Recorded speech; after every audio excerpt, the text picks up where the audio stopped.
Stéphane Ravier, cette visite, ce premier déplacement, ces 2-3 premiers jours du nouveau quinquennat d'Emmanuel Macron, ça vous inspire quoi?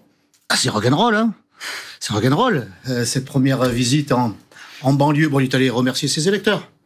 Les électeurs de banlieue, cette diversité qui s'est précipitée dans les bureaux de vote pour conserver ses acquis, parce que le président a annoncé... Que voulez-vous dire? Le président a annoncé qu'il avait à cœur de déverser encore plus de milliards qu'il ne l'a fait et que l'ont fait ses prédécesseurs dans ces fameuses banlieues, la politique de la ville. Il y a trop d'argent dans les banlieues. Vous allez aller leur expliquer ça, je pense que ça... Oui, je pense qu'il y a trop d'argent gaspillé dans les banlieues.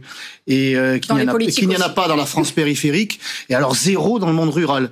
Et que depuis 30 ans, c'est 100 milliards d'euros qui ont été déversés dans les banlieues. Même la Cour des comptes, vous voyez, c'est pas Éric Zemmour, dénonce ce gaspillage incessant. Donc il est allé remercier ses électeurs, et puis ils l'ont accueilli avec des tomates. Alors je sais pas si elles sont bio. Qui peut croire Emmanuel Macron lorsqu'il parle du social et qu'il affirme qu'il a eu un Premier ministre, Jean Castex, qui a fait beaucoup de social. Il a dit ça, effectivement. Oui, il a osé, oui, ça ose tout, hein, Emmanuel Macron.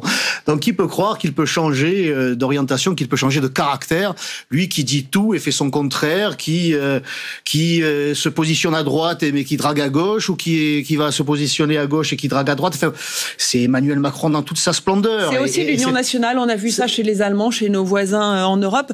Il n'y a pas forcément non plus d'incohérence à imaginer un gouvernement qui puisse... Peut-être pas l'Union nationale, mais la coalition. À ces Français qui souffraient, qui travaillaient, qui ont revêtu un gilet jaune, ce gilet de détresse, il a répondu par des LBD, il a répondu par la violence, et il les a totalement ignorés. Et c'est d'ailleurs cet épisode ô combien important dans ce quinquennat a été complètement ignoré durant la campagne. Donc ça montre bien qu'Emmanuel Macron n'a pas changé.